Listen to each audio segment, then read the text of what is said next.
హరి ఓం శ్రీ గురు పాదుకాభ్యం నమః. అందరికీ నమస్కారం. స్మతృగామి గ్రంథ అధ్యయన లాభాలు, వాటి బెనిఫిట్స్ గురించి మనం మాట్లాడుకుంటున్నామండి. ఈసారి అటువంటి లాభాలలో స్మతృగామి guides you towards goal of life. తర్వాత స్మతృగామి గ్రంథంలో సాధన గురించి, ఈ ఆధ్యాత్మిక సాధన గురించి, కుటుంబంలో ఉంటూ కూడా ఆధ్యాత్మిక సాధన గురించిన వివరాలు, వీటి గురించి మాట్లాడుకుందాం.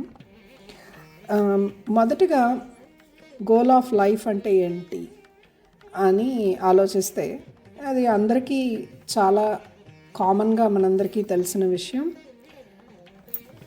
ధర్మ, అర్థ, కామ, మోక్షం, ఇవి 4 గోల్స్ ఆఫ్ లైఫ్ అని మన సనాతన ధర్మంలో మనము చిన్నప్పటి నుంచి వింటున్నదే. పుస్తకాల్లో కానీ ఎక్కడ పెద్దవాళ్ళు చెప్పినా ఇవే చెప్తూ ఉంటారు. కానీ వీటిల్ని ఏ విధంగా పాటించాలి, ఏ విధంగా వాటిల్ని ఆచరించి చేరుకోవాలి అనేది మనకి నిత్య జీవితంలో కానీ మన కుటుంబ జీవితంలో కానీ ఇటువంటి విషయాలు ఏవి తెలియవు. ఇవి మొత్తము స్మతృగామి గ్రంథం చదివితే ప్రతిదీ కూలంకషంగా అర్థమవుతుంది. ఒక్కొక్కటి కూడా గురువుగారు ఎన్నెన్నో విషయాలు మనకి చెప్పారు. కానీ బ్రీఫ్గా సమ్మరైజ్ చేసుకుంటే 2-3 చోట్ల మనకి క్లియర్గా కనిపిస్తుంది. ఆత్మసాక్షాత్కారం ఒక్కటే లక్ష్యము అని రాశారు. అట్లానే ఆత్మలక్ష్యకాంక్ష, తర్వాత జ్ఞాన మార్గమే శరణ్యము, ఇట్లాంటి పదాలు మనకి కనిపిస్తూ ఉంటాయి స్మతృగామిలో.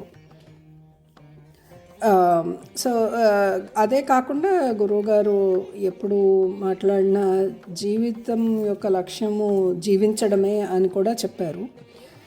అంటే జీవించడం అంటే మనశ్శాంతిగా ప్రశాంతంగా ఉండాలి, సంకల్పాలు ఎక్కువ పెట్టుకోకూడదు, మనసులో బరువులు ఉంచుకోరాదు, ఇట్లాంటివి మనకి చెప్తూ ఉంటారు.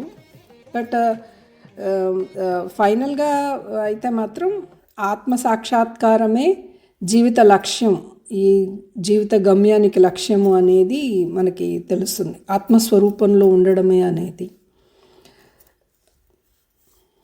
అదే కాకుండా సమయం వచ్చినప్పుడు సద్గురువులు లభించి మనకి ముక్తి మార్గం చూపిస్తారు అని కూడా స్మతృగామి గ్రంథంలో పేర్కొనబడింది. మరి ఇట్లాంటి ఆత్మస్వరూప, ఆత్మసాక్షాత్కార లక్ష్యము, వీటిల్ని ఎలా చేరుకోవాలి అంటే దానికి గురువుగారు ఎన్నో సాధనలను స్మతృగామి గ్రంథంలో పేర్కొనడం జరిగింది. ఆ జ్ఞానాన్ని ఎలా పొందాలి అంటే దానికి ఎన్నో మార్గాలు, ఆ ఒక్కొక్క మార్గానికి ఒక్కొక్క గురు పరంపర, ఆ గురు పరంపరలోని వాళ్ళందరి పద్ధతులు ఇవన్నీ కూడా చెప్పారు. రాజయోగం, భక్తి యోగం, భక్తి జ్ఞాన వైరాగ్యాలు, హఠయోగం అని ఇట్లా ఎన్నో రకాల సాధన మార్గాలని కూడా గురువుగారు ఎన్నో చెప్తారు. అదే కాకుండా మనకి కూడా గురువుగారు ఇండివిజువల్గా ఎవరికి వారికి వారి మానసిక పరిస్థితిని బట్టి, వారి కుటుంబ పరిస్థితిని బట్టి, వారి లైఫ్లో ఉండే లీజర్ టైం బట్టి, వాళ్ళ పరిస్థితులను బట్టి వారికి ఉపదేశం చేస్తూ ఉంటారు.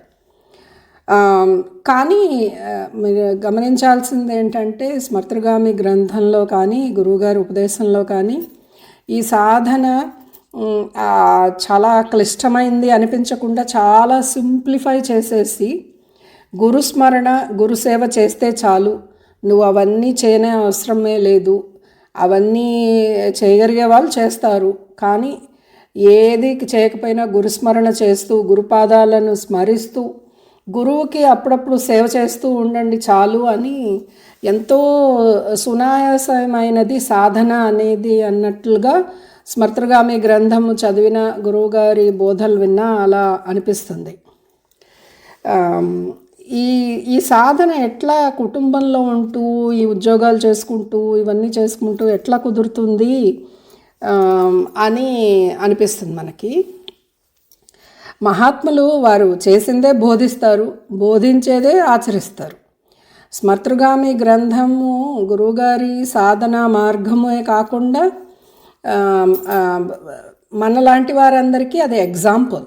అంటే ఇట్స్ అ ప్రూవెన్ పాత్. గురువుగారు ఏదైతే ఏ మార్గాన్ని అయితే అవలంబించి లక్ష్యాన్ని చేరుకున్నారో, ఏది తెలుసుకోవాలో అది తెలుసుకున్నారో, అదే పద్ధతిని మనకు కూడా బోధిస్తారు.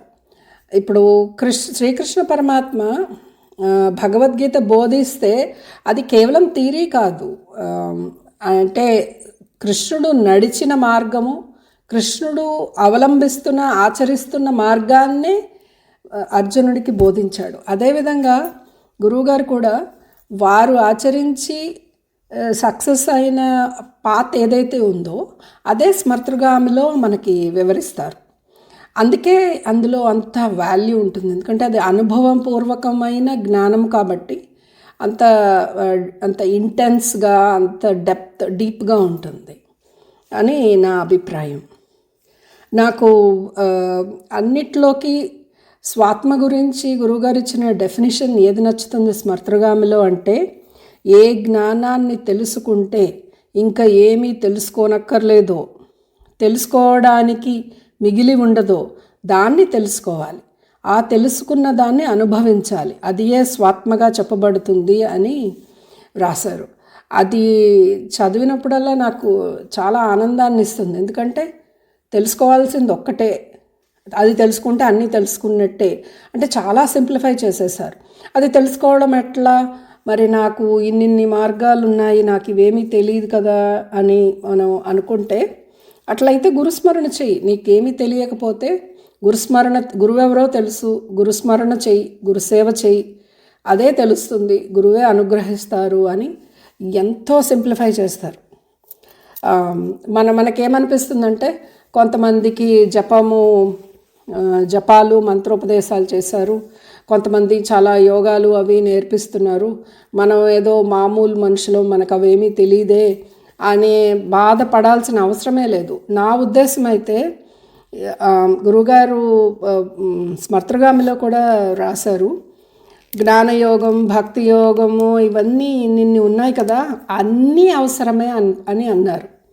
అంటే ఒక మనిషికి భక్తి మార్గం, ఒక మనిషికి జప మార్గం, ఇంకో మనిషికి యోగ మార్గం ఇట్లా ఉండదు.